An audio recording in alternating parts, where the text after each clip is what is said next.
Welcome to STV news. Sadashivpet Ganesh ఉత్సవ committee ఆధ్వర్యంలో శ్రీ రామకళా మందిరం నిర్వహించబడిన సమావేశంలో వినాయక చవితి పండుగ సెప్టెంబర్ 14న నిమజ్జన అనంతరం చతుర్దశి 25న నిర్వహించాలని నిర్ణయించినట్లు తెలియజేశారు. తెలంగాణ రాష్ట్ర వ్యాప్తంగా పండుగ మరియు నిమజ్జనం ఒకే రోజు జరగాలని భాగ్యనగరం ఉత్సవ కమిటీ వారు నిర్ధారణ చేసిన తేదీల యందు నిర్వహించాలని అన్నారు.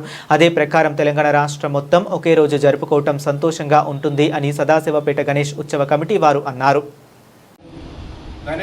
ఏదైతే మన వినాయక చవితి పండుగ ఎప్పుడు నిర్వహించాలి, అదేవిధంగా నిమజ్జన కార్యక్రమాలు ఏ రోజు నిర్వహించాలి దాని విషయం లోపల ఒక సమావేశం ఏర్పాటు చేయడం జరిగింది. భాగ్యనగర్ ఉత్సవ కమిటీ ఏదైతే ఉందో మొత్తం రాష్ట్ర వ్యాప్తం లోపల అందరం కూడా ఒకటే కార్యక్రమాలు ఒకటే రోజు చేయాలని చెప్పి నిర్ణయించిన క్రమం సెప్టెంబర్ 14వ తారీఖు రోజు పండుగ వినాయక చవితి. అదేవిధంగా సదాశివపేట ఆనవాయితీగా మన దగ్గర 2 రోజులు చేస్తారు. ఒకటి రోజు బాల వినాయకులు, ఇంకోటి పెద్ద వినాయకులు నిమజ్జనం. ఏదైతే పెద్ద వినాయకుడు అనంత చతుర్దశి రోజు 20వ తారీఖు వస్తుంది. 25వ తారీఖు రోజు 25వ తారీఖు అది ఆ రోజు నిమజ్జనం. అదేవిధంగా 23వ తారీఖు బాల వినాయకులు నిమజ్జనం కార్యక్రమం. దీని తిథి ప్రకారం ఇదంతా స్వామి అందరూ కూడా ఒకటే రోజు నిర్ణయించాలని చెప్పేసి కార్యక్రమం నిర్వహించడం జరిగింది. జై శ్రీరామ్. అనేది ఇప్పుడు అందరూ సామూహికంగా నిర్ణయించడం జరిగింది, తేదీలు చెప్పడం జరిగింది. 14 వినాయక చవితి, 25 నాడు నిమజ్జనోత్సవం అని. అదొక రిక్వెస్ట్. ఎవరైతే వినాయకులు స్థాపన చేస్తున్నారో వాళ్ళందరికీ రిక్వెస్ట్ ఏంటంటే దయచేసి ఇక్కడ ఎంత ఎత్తున్నది, ఎంత ఖర్చు పెట్టినాము అని కాకుండా ఎంత భక్తితో చేసాం అనేది ముఖ్యం. కాబట్టి దయచేసి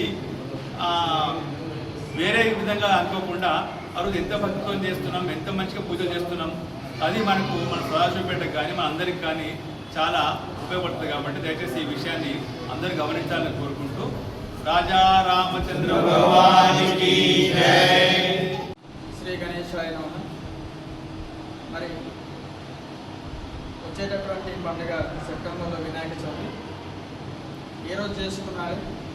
మరి 11 రోజులకు నిమజ్జనం చేయాల్సింది 12 రోజులు వస్తుంది అనే ఒక సంశయం ఏర్పడింది.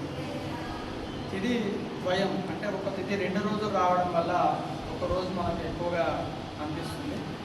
కానీ చవితి నాడు కలశ స్థాపన చేసుకొని అనంత చతుర్దశి నాడే నిమజ్జనం చేయాలి. ఈ సంవత్సరము సెప్టెంబర్ 14 వినాయక చవితి పండుగ, 25వ తారీఖు రోజు అనంత చతుర్దశి ఉంది. ఆ రోజు సామూహిక వినాయక నిమజ్జన కార్యక్రమం ఉంటుంది. ఈ విషయంలో కూడా ఎలాంటి సంశయం అవసరం లేదు.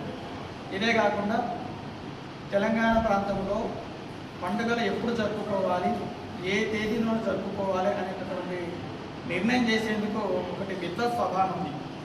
మనకున్నటువంటి ఆగమాలు చాలా ఉన్నాయి. వీరశైవము, స్మార్థము, వైకానస, వైష్ణవ, ఇట్లా అన్ని ఆగమాలకు సంబంధించినటువంటి పండితులందరినీ కూడా ఒక వేదిక మీద తీసుకొచ్చి ఆ విద్వత్సభ ఏం చేస్తుందంటే వచ్చేటటువంటి గత సంవత్సరం పండుగలన్నీ కూడా ఈ సంవత్సరం నిర్ణయించడం జరుగుతుంది. ఆ విద్వత్సభ కూడా 14 తారీఖు రోజు వినాయక చవితి, 25 రోజు అనంత చతుర్దశి నిమజ్జనం అని చెప్పేసి కూడా నిర్ణయించడం జరిగింది. కాబట్టి దాని ప్రకారమే మన సదాశివపేటలో కూడా యథావిధిగా 14వ తారీఖు నాడు పండుగ, 25 రోజు నిమజ్జన కార్యక్రమం ఉంటుంది. అందరూ కూడా ఈ ప్రకారంగా నిర్వహించుకోవాల్సిందిగా తెలియజేస్తూ, అదేవిధంగా 23వ తారీఖు నాడు బాల వినాయకులు. ఎందుకంటే సదాశివపేటలో కూడా బాల వినాయకులు అదేవిధంగా పెద్ద వినాయకులు అనేటువంటి 2 రకాలుగా నిర్వహించడం జరుగుతుంది. సుమారుగా 45 సంవత్సరాలుగా జరుగుతుంది.